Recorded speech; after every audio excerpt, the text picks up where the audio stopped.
to the show, everybody. Today we're going to talk about a topic that I get questions on all the time, and it's something I'm probably a little bit obsessed with because there's certain things that I don't like. I don't like getting old, and some of the decrepitude that comes with it. I love the wisdom. I love knowing myself and being comfortable in my own skin, of course, and that's more than it ever has been, and that's fantastic. And seeing the world through more experienced eyes is much more peaceful to exist this way. However, there's some things about it that aren't so great, and I fight all those tooth and nail. And I want to share with you some of the things that I've researched, some of the things that I do. Actually, everything on here I do, and also some real quick sort of tips. And you could always, I always like to give you information that you can further research. I'm going to mention some nutrients. I'll mention a few concepts, and feel free to look them up. Take the take the ball and run with it. Right. So let's look at aging first off. Like, what is it? And when I talk to chiropractic patients in my office, I always say, it's a hardening and weakening of the body, and it starts at age 25. And we can look at the mind. It really does a fantastic job. The brain health tends to last a lot longer than body health. We don't reach optimum mental status. I mean, globally, the ability to use our brain, it varies anywhere from about age 50 till about 75. You start to have some short-term memory issues in there, and obviously dementia and different things that occur in your older years. But most of the time, your brain is just continuing to do a better job, certainly through your midlife, where after age 25, your body starts to do the stiffening, hardening, and weakening process. Some of that's hormonal related. Some of that is just plain lifestyle. You're just sitting around too much. But you can pretty much lay on the couch up until age 25 and you're going to be beautiful, right? You're going to look great. You're going to build muscle. I certainly don't recommend that, but you can get away with it to some degree. Of course, you're going to get softer and you're going to get heavier, and there's going to be some not so good things, but you're really riding on your youth and vitality at that point. After that, you will have what you earn. Your genetics will carry you a little, but pretty much after that, you're pretty much going to be what you've earned, what you do. So aging is an oxidizing of the body. It's something that goes on from an accumulation of molecular metabolites. So in other words, we sort of just accumulate a lot of the garbage that is in our environment, whether it be the air or the food or the water. Some of our thoughts repetitiously causing neuroconduction, putting out, bad chemistry, cortisol, different things that, are tough on us over long periods of time. But all that leads to cellular damage. And when you damage a cell, it inflames. And if there's one word I'm almost tired of, but we got to keep going with it because it's a very important concept, it's inflammation.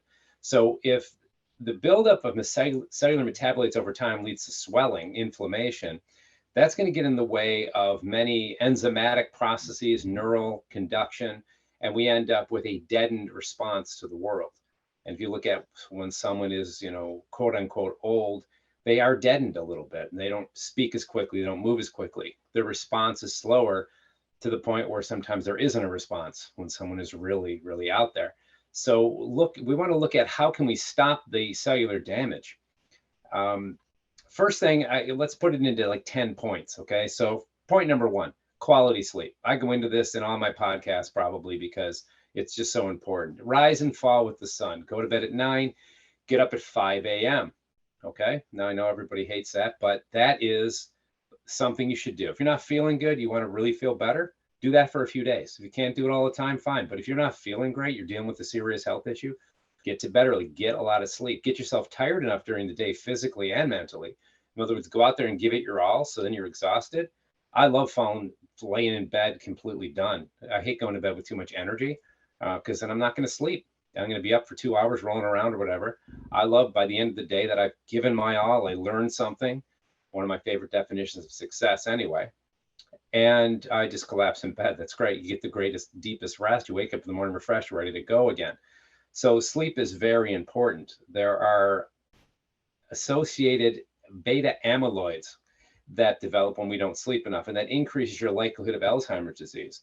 There's been the National Academy of Sciences put together a research study on that and said there was a 5% increase in these chemicals in your brain when you didn't sleep just one night. And now we metabolize some of those out, but some of those linger. And as they do that, they affect our brain health. So get sleep, point one. Point two, meditation, prayer. When you get yourself in a state where it's not all you and you can give it to somebody else or you can process it, the brain heals. It basically gets you in a state of calm where you can then put together thoughts in a more ordered fashion. I like people to journal as well. So writing your thoughts down, maybe writing what you're grateful for, uh, having prayer, having meditation in your life, however you want to do it in that category, but something where there's that mindfulness, right? That's the latest term they use. I've seen thrown around a lot. But that is something, there is a difference in brain aging with people that do this. I had a monk that did a 20-minute to 1 hour meditation every day, which is kind of minimal for that profession. But after 8 years, they were able to show that he had a 4-year decrease in brain aging. So he was basically, his brain was aging at half the rate that it should have been because of his meditative states that he was getting into. So if you don't know how to meditate, there's a million tapes and versions on that. It's not that difficult to do. It's basically breathing and letting go. It's as simple as that. So that's number two. Number three, social interaction. I was looking at, you think about how many people or how many songs are about loneliness, not just country songs either, right? There's a lot of songs about feelings of loneliness and abandon. And you look at it and they've shown that 1/3 of adults over age 45 say that they're lonely. So that's 1/3 of people over 45 years old. That can lead to increases in dementia. You think about how often we're dealing with this as a concept, that people are starting with short-term memory loss and then getting into more significant forms of dementia, not knowing what day it is, all this kind of thing.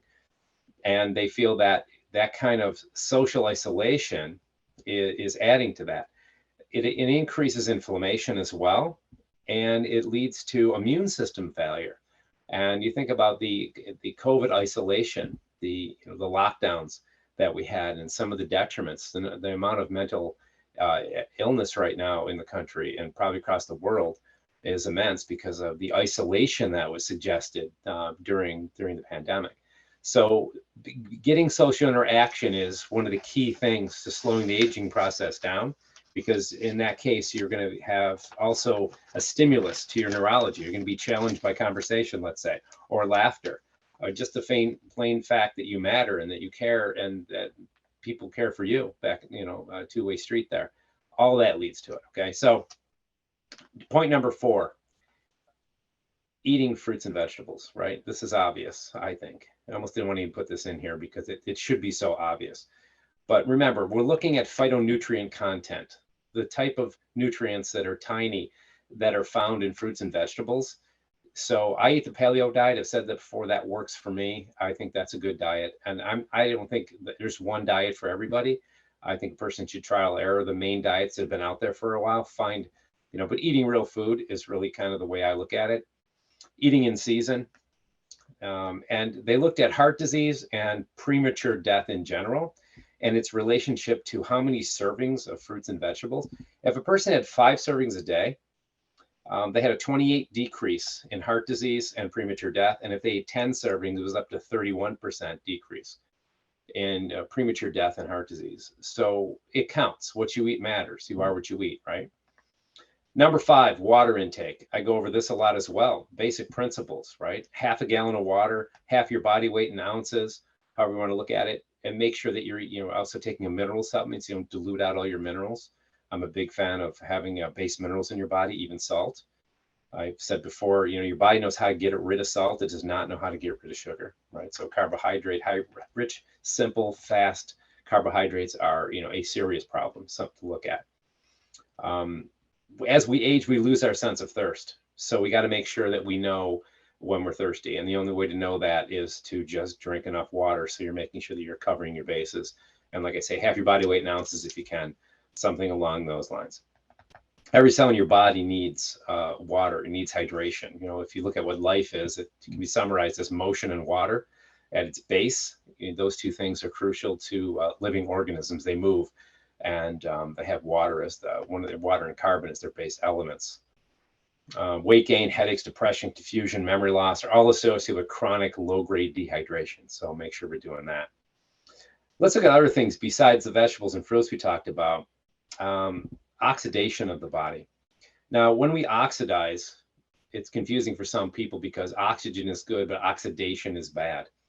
We can get into a whole talk on that. I'll spare you with that for now, but we just want to make sure that we're oxygenating our body, and that's where exercise, deep breathing comes in, water. But antioxidants, green tea, vitamin D are some of the most powerful antioxidants.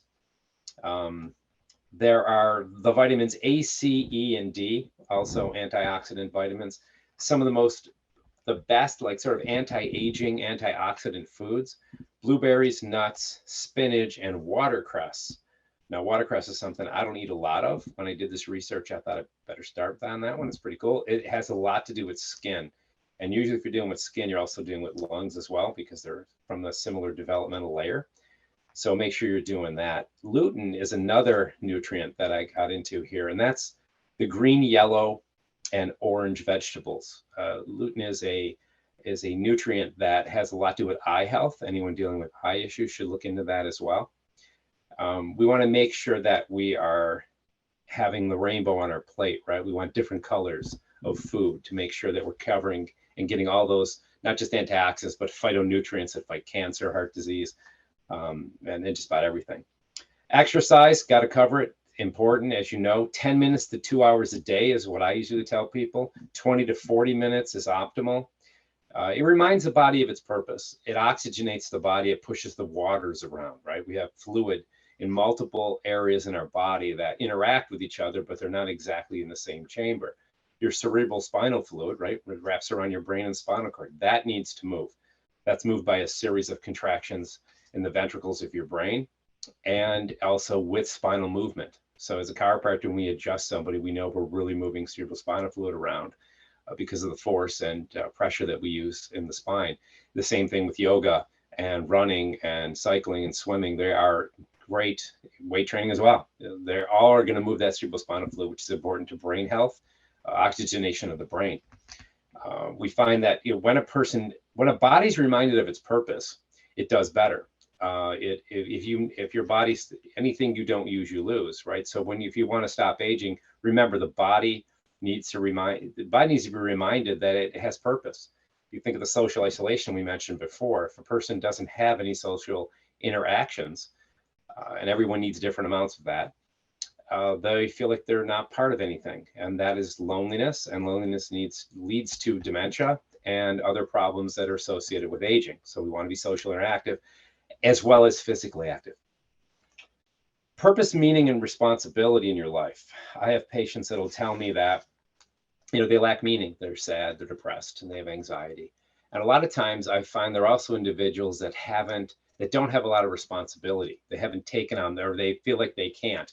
With all this anxiety and depression, I really can't take care of this and I can't take care of that. When you really look into it, oftentimes those individuals would be better off if they've had responsibility. I had a friend of mine, and she was kind of living a pretty messed up life, drugs, all kinds of stuff. And then she got pregnant, and I thought, wow, this is going to be rough. And just the opposite happened. As she got pregnant, she then had the child. It turned her into a fantastic mother as well as an amazing person, because all of a sudden that meaningless sort of sad life she was living turned into, oh God, I have responsibilities now. And that gave her meaning, and her whole life changed for the better, and she's never looked back. And I thought that was an interesting thing, that a child changed her that much so much for the better, in a sense, almost life-saving. And I then saw the correlation between having responsibility and deepening the meaning in your life. Jordan Peterson, one of my favorite authors, gets into this in a bunch of his talks. If you haven't visited him, he's written a few great books, and he's on YouTube, and has amazing videos regarding this kind of stuff between meaning and responsibility, if you want to go on more with that. And last but not least, sauna. We did a video on sauna a little bit ago, and I have one at my house that's a standard sauna, and then at my office I have an infrared sauna, and they're subtly different. A sauna heats the body, obviously, right? And when you heat the body, there's a couple of things that go on. One is that you increase what we call autophagy, which is the body's ability to break down old cells and make new ones. When you're young and everything is amazing in your body physiologically, you're very good at autophagy. A cell will get old, you will metabolize it as food in a sense, and then you will make a new one instantly and you're good as new. That's why younger people heal so much faster. When you age, autophagy slows down. So now you're carrying more half-dead cells around before they actually die and before you metabolize them. And then you finally get around to making a new one. So if you're walking around with even 3% of your liver half dead in a sense, right, atrophied, and you haven't turned those cells into energy and replace it with new ones, you're walking around in a sense older or less alive. So you want to speed autophagy to be healthy. Heat does that. Heat and cold both do that. Heat shock and cold shock, as we say, like ice baths and saunas. The saunas did a little more research to do that. So I really want people to know that's part of being younger or stopping and slowing the aging process. Also, improved arterial flexibility. Now, when we exercise and stretch and breathe deep, get adjusted, go to yoga, those are all things that expand, stretch, and challenge the arterial supply, the blood supply of our body, stretches out some of the arteries. Exercise actually makes you grow arterioles and venules, tiny little arteries and tiny little veins to help with the nutrient and blood supply to and from tissue. Heat shock does the same thing, and it's causing a flexibility. So when you heat the body, it expands. When you freeze the body, it shrinks. That expansion and contraction or shrinking of the body enhances blood supply. It moves it from the deep part of the body to the outside, and then from the outside back into the inside. You look at how people's skin is a different color, like it gets pinkish and whitish and different colors as it goes through different temperatures. And that's because of the expansion and contraction of blood vessels on the surface and then as well internally. So heat shock makes the heat shock proteins as well, and those are manufacturers that speed up immune system response. So I'd say number 3 under sauna. Autophagy would be number 1. Number 2 would be the arterial blood flow we just talked about. And the third one being the ability of the body to produce heat shock proteins. During COVID, one of the things I got into was looking at how saunas affected inflammation and affected the immune system. And there were a couple of critics saying, well, the body really doesn't get that hot in a sauna because the body has a very narrow temperature band at which it functions at. Anyone knows that if they've had a fever of 103 or 4, they feel absolutely terrible. But, we're not trying to heat the body in a sauna. It's core temperature. We're trying to challenge the body with heat. And when that happens, you produce heat shock proteins, which then in turn enhance your immune system function. It isn't like you're going in the sun and cooking the virus or cooking the bacteria per se. Maybe on the outside of the body you are, but internally, your body is really pushing to keep that temperature stable. And it doesn't really change that much, but the heat shock protein is what's manufactured from heat challenges as well as cold challenges. And that leads to an enhancement in your immune system. And when your immune system works better, you are younger because it will attack old tissue. It's part of the autophagy reaction as well. But when your body fights non-self, it fights cancer. And certainly one of the things associated with aging is the increased likelihood of developing all the big diseases, heart disease, cancer, as well as diabetes.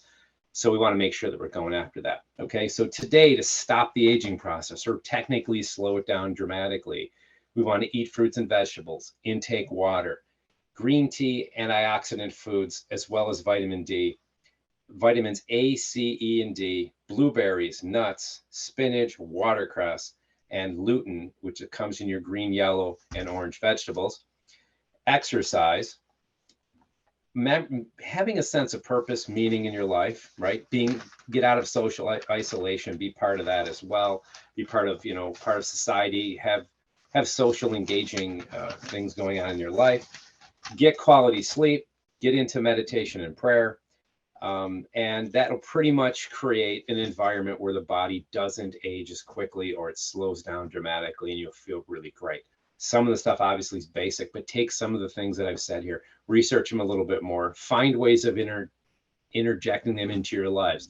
Some people are like, radical. They're just going to say, okay, today I'm making a change and I'm going to do a million things. Other people are like, no, I'm going to add one thing in a week. Neither one of those strategies is bad or good. It's what is your nervous system hooked up for? I have friends of mine that they're all or nothing, right? So when it's time to quit smoking, they quit cold turkey. Other friends of mine, it's time to quit smoking. They've taken one cigarette out a week and baby step their way through it. Whatever works for you. Some people like the drama of suffering, and getting through something, and other people want to just walk slowly and baby step their way out. There isn't a good or bad way to do it. It's what works for you. So when you're putting these things in your life, put one in a month if you want. Everything in this list here is going to be is very crucial to you feeling younger, looking younger, and being your best for as long as you possibly can. All right, guys. So that's the show for today. If you like these, give them a thumbs up, share them with people. When you share these kind of videos, it really gets people thinking, and it really does them a favor. It's always good to share something funny with people, and other times it's good to share things that are more, fact-based and are really going to create big changes in their lives. So thank you for tuning in today. We'll talk soon. Take care.